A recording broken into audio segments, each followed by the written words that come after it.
Namaste. I just want to give a short little description of something that is not deeply understood maybe in the world of yogic philosophy by pointing out that it's not such a philosophical concept, but these are more scientific realities. I am speaking of what's called the Gunas.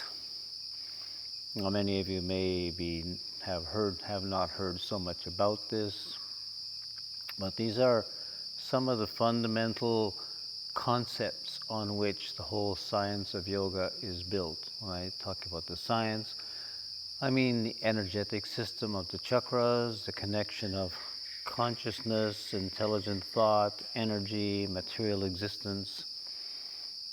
It's all well explained and linked together, and some of the methods that are used are different perspectives of looking at the reality of our universe, looking at the reality of the chakra world, subdividing all the energy into these forces, wheels of energetic, let's say, quantum wheels.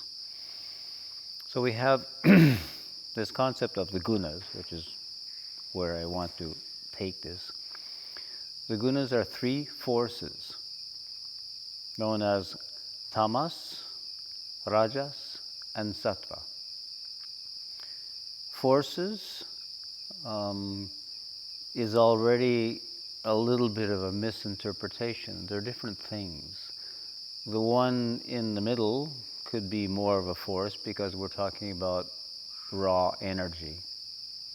And this is what divides into the phenomena of the energy wheels of the chakras. Of the three, tamas, rajas, sattva. Tamas is the material aspect of the universe, the solidified atoms and molecules that make up the wooden floor that I'm sitting on, my physical body, from the atoms and molecules, cells, glands, and organs to make the whole body. This is the very physical part of me. It's the tamasic aspect. And in material creation, we have the most solid part, the earth element, a rock. A rock is solid. And in describing the element of tamas, or the force of tamas, we often use the term inertia. A rock has a certain amount of inertia. It just sits and it doesn't move. It has no energy to move with. Something has to move the rock. And that brings us into what's going to move the rock is some kind of a force, an energy, a motion, a push, as it were. It's gravity that's holding it in place. This is all the tamasic aspect. Rajas is the energy of the universe. What we see when we look at the sun is this warm, brilliant energy coming at us. This is the energy that drives life on earth. It makes everything grow, it makes everything change, it gives us our night and day, etc. This is the force that is associated with momentum as opposed to inertia. One is the solidification of matter. The other is the desolidification, going into the energy that moves things. And what we have discovered in the last 100 years through quantum physics is that actually everything is made of this energy. And when it is frozen into atoms and molecules, it takes on the characteristics of tamas, or inertia, or non-movability. The reality of it is, at the energetic level, it's constantly moving and changing and flowing. The energetic aspect of the universe is what we are looking at in quantum fields. It's what we have for 100 years called the electromagnetic ocean.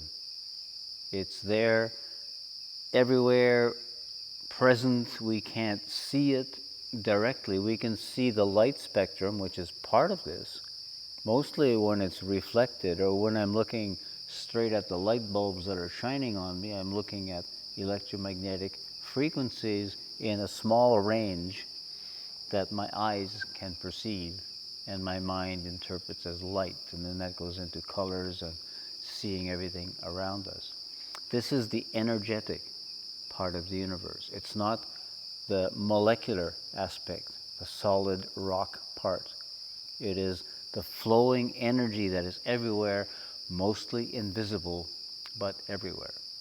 And as I said, we have found out that it actually makes, this energy is what makes the atoms and molecules that create the world. So the third force, the sattvic, more subtle, more refined, and more difficult, not as tangible and more difficult to grasp for most people in the scientific world. It is the information. Sattva means truth. The information that is contained in the electromagnetic waves. We have not thought about this very much, but this is very much a reality of the universe. And in the old science, they called this element actually the akasha. The sattvic element is the akashic side. The akashic records, as they term them in India, it's like the cosmic library that contains information of the universe. This can seem a little far-fetched, but if we look at our technology right now, all of the information coming on your iPad or through the Wi-Fi onto your computer is riding on electromagnetic waves. These are the carrier energy waves that contain information. Just that my voice contains information in the form of words that present ideas to you. The sattvic side of the universe is bringing the information about everything in the universe.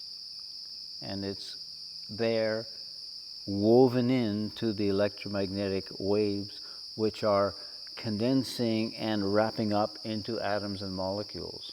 So we're separating that into these different perspectives of seeing there is the actual atom, there is the wave that becomes the electron, the proton, and subsequently the atom, and there's the information of how this comes together, and then how atoms come together into molecules, and molecules combine into bigger chains of molecules that become DNA, and then we have life manifesting from there. So Rajas, the energy, is in the middle. It solidifies into the tamasic element of material existence, and it vaporizes out into the intellectual field of knowledge and information.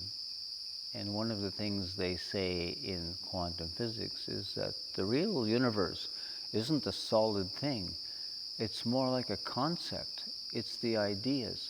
So they're tapping into seeing the idea contained in the electromagnetic wave is what solidifies that wave into an atom and a molecule that becomes the DNA that develops into a whole human being.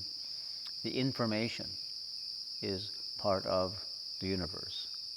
Solid, material, energy, information. Tamas, Rajas, and Sattva. These are scientific concepts. They're not philosophical. This is the reality of the universe in which we live. Contemplate this. Contemplation is called dharana in yoga, and it means focusing your mind on a subject and allowing all the related ideas and information to come into it. We are in the age when we have invented this technology of internet, Wi-Fi, information riding on electromagnetic waves. It was always here. We're just taking a little piece of it and using it in our technology. The universe is much bigger. Our minds are the computers that are tuning in to whatever website we choose. and perceiving the reality that we want to look at. Contemplate these things. The science of yoga, the chakra yoga system.